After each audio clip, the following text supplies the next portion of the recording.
Hello my loves, welcome back to ZEKE's Lunchbox. This is part 2 of my fur and hair tutorials. If you haven't seen my first video about painting fur, I'll link it below and have it in the card as well. Also, this piece is available for sale on WowXWow. It's for the group show Invitations to Travel. I've also ordered stickers of this piece as well, so you can head over to my shop if it's of interest to you. Okay, so let's chat about painting hair. I'm mostly going to cover techniques that were similar to the fur tutorial, so you will need the same tools, but just in case you haven't seen that video or you've forgotten, you will need a surface that you're used to painting on, so that could be canvas, paper or wood, water, good quality acrylic paint or good quality gouache paint. These techniques kind of work for both. You will need a flat medium brush, a round medium brush, a small round medium brush, a long fine line brush, and a short fine line brush. So how I paint fur, same technique as last week. I'll basically lay down the foundation and sketch in where I want the hairs to go with my flat brush. With hair, the most convincing thing that you can do with this is to really study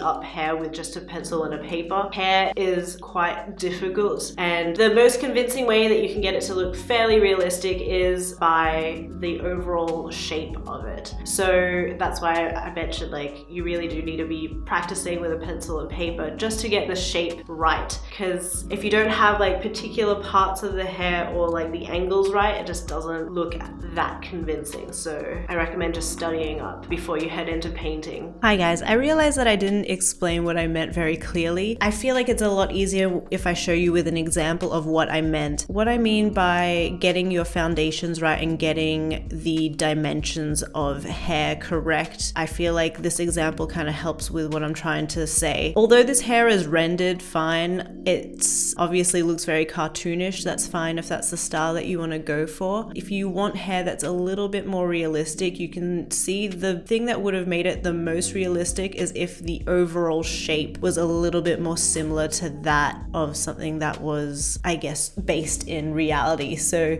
you can see where the hair parts is kind of an awkward spot for it to part. The overall dimensions of the hair don't quite seem right. So the area on the left should be a lot smaller to kind of create that like depth. You can see her head is tilted in a 3/4 angle, but it's almost like the hair is facing forward. So those small things to kind of trick the eye to make it feel like it's a little bit more realistic really only come with time and studying hair from observation. So if you're looking to make hair look realistic, the best thing that you can do is the overall silhouette of the hair. Okay, I hope that makes sense. Let's get back into it. When you're painting hair, think about painting hair in chunks. You want to break down parts of the hair to just be particular sections. So when I painted the fringe, for example, I thought of the fringe as one big block. So kind of like a rounded triangle. When it comes to painting hair, I'll mostly be talking about kind of the dimensions that I think about when painting it. I like to start from the bottom to the top of the hair. The very first section that I painted with the hair is the sections that are underneath. So once you've got your foundations right and you kind of know the dimensions of where you want the hair to be placed, the underneath parts of the hair here, and then I'll work my way up to the top parts of the hair. So you can like be a little bit rougher with this section, and then you'll be covering it over in this section. I hope that makes sense. Say this is the bottom piece of your hair and this is kind of where the roots are, and you've laid them in, but you can kind of do it pretty roughly because you're then going to put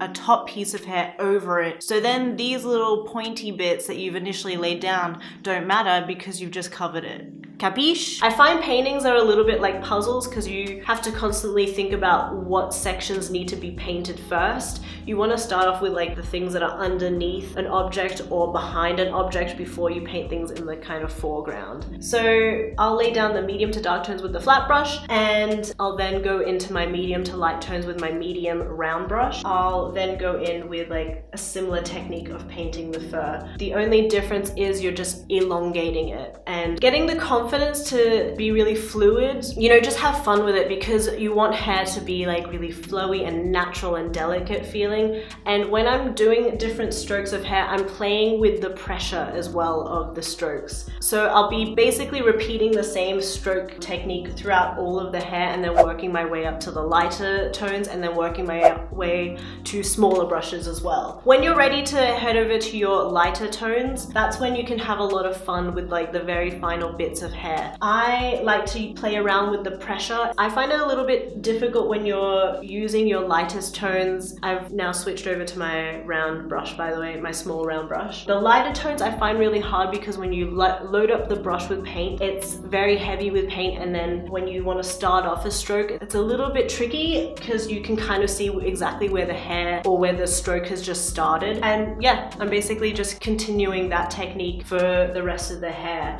Don't necessarily do that for every single stroke. A lot of the time I'll load up my brush but then dry it ever so slightly on a towel. That helps to just like dry off the brush ever so slightly. That way when you're starting with a tapered hair, it's just a little bit finer. Then finally, when you've done all of your dark tones to your medium tones, that's when I go in with the pure white. Like I mentioned in my last video, I then switch up my water. That way the colors aren't being tainted and they're not bleeding into the pure white. I'll basically clean everything and then start with my white tones. So I'll have all of my brushes clean and then whole new water. I'll probably clean the towel that I've been drying my brush on as well. Then you head over into your very, very light tones and working your way up to smaller brushes. Really, the ultimate tip that I can give you when it comes to painting hair is really just practice and being really delicate and really experimenting with the pressure of the brush. I hope I covered everything. I feel like I'll need to do a part 2 of painting fur and painting hair. I'm sure there's so many more techniques that I could talk about, but just to not bombard you guys with like lots of information, just start off with what I've just discussed. And I'd love to see how you guys go. So if you experiment with the techniques that I talked about today, make sure you send them over to me on Instagram. I love talking to you guys over there. And yeah, good luck with painting hair. Alright guys, I'm done for today. If you want to see what I've been doing in between